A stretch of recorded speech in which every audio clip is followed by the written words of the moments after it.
Hey folks, this is Vince with Dad's Gaming Addiction, and today we're going to learn how to play Skip-Bo. It's a card game for 2 to 6 players for ages 7 and up, with the average play time being about 15 to 30 minutes. So this game is very similar to Uno in the sense that you're trying to get rid of all of your cards in order to win the game. Now, instead of playing cards of the same color or of the same number that's shown in the discard pile, what you're going to be doing is laying down cards in sequential order. So let's just take a quick look at the components and see how the game is played.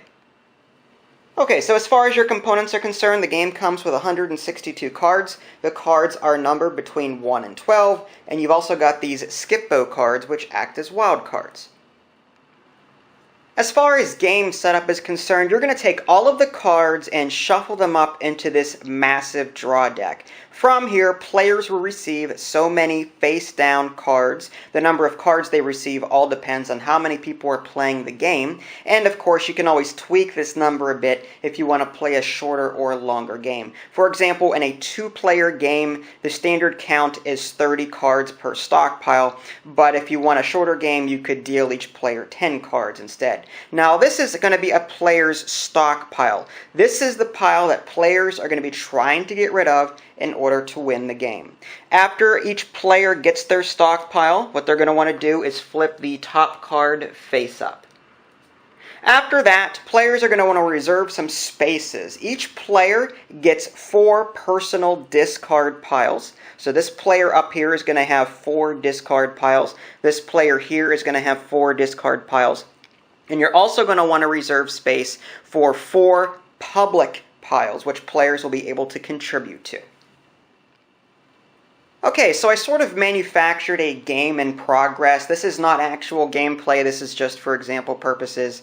What you're looking at here, this player has 4 discard piles in use, and as you can see, he's actually starting to stack cards on top of existing cards in his discard piles. This player up here has used 3 out of 4 possible discard piles, and in the center of the table, these public building piles, 2 are being used while 2 are blank. At the beginning of a player's turn, they're going to draw up to 5 cards. Since a player doesn't start with any cards in the beginning of the game, they're just going to draw 5 cards. But after that, they're going to draw up to 5 cards. Okay, so let's just say that it is this player's turn, and the first thing they're going to do is draw up to 5 cards. Now, since I just set this up, I didn't have any cards on me. Normally, I'd probably have like 1 or 2 cards from the previous play, but because I have none, I'm just going to go ahead and draw 5 cards now. Alright, so what you're going to want to do on your turn is get rid of as many of these cards as possible. And again, the first player to get rid of all of their stock cards will win the game. Now, whenever you play cards, you're going to be playing cards onto these 4 center building piles. You're going to be playing from your hand, playing from this, or playing from your discard piles. You're going to prefer to play from this pile because, again, you're trying to get rid of these as quickly as possible. But you may need help from your discard piles or from your hand in order to do that. So whenever you add cards to the center here, in order to start a new build pile, you have to start with a 1 or one of these Skip-Bo cards. Again, these are wild cards. So, for example, you've got this pile here. It started with a 1, and you add these in numerical order. So a 1 was started here, and then a 2, then a 3, and a 4 was played on top of that. So right now, this pile is on the 4, and then all you've got here is the Skip-Bo card. So the next card in line is either going to be a 2 or another Skip-Bo card. And the next number here is going to be a 5 or a Skip-Bo card. I think you get the idea. But what you're going to want to do is play as many cards as you can to try and get this number somewhere, to fit somewhere up here so that you can flip the next card over. So just to show you what that would quickly look like, I think I've set this up the right way. So the next card in line here is going to be a 5. I have one in my discard pile, so I can go ahead and contribute to that. The next number would be a 6. I don't have that in my hand, but I do have one in my discard pile. So there's a 6 there.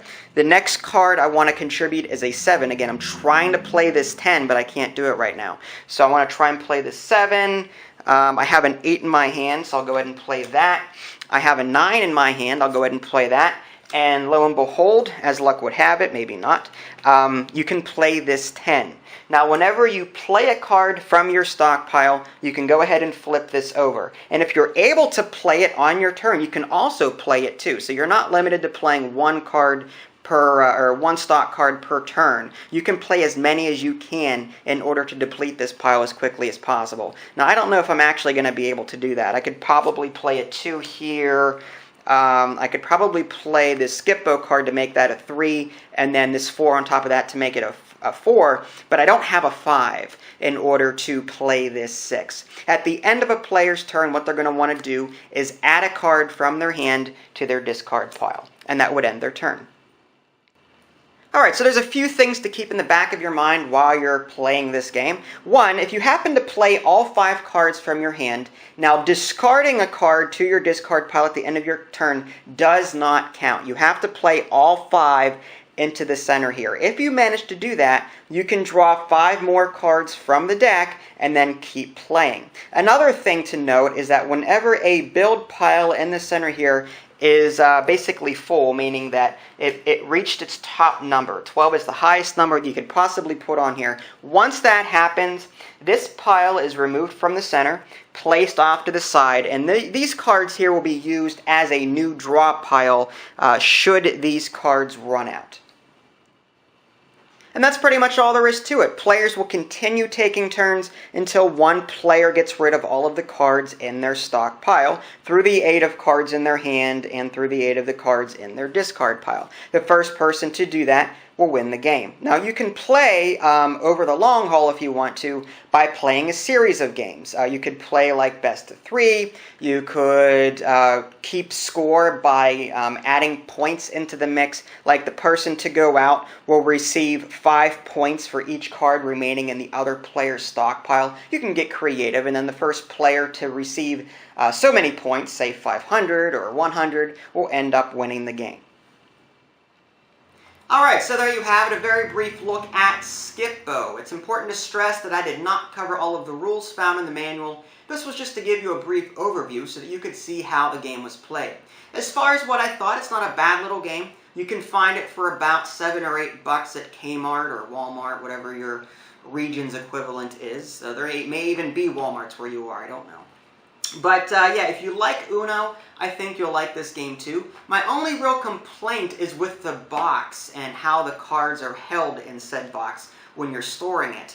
You've got this box holder here, there's no slots here, and you've got 3 stacks of cards that are constantly sliding back and forth while this game is in transit or in storage, whatever the case may be. Whenever you take this card holder out of the box here, you'll have cards sliding back and that'll fall back into the box. It's just really messy, and it's not a very convenient way, I think, to store the cards in this game.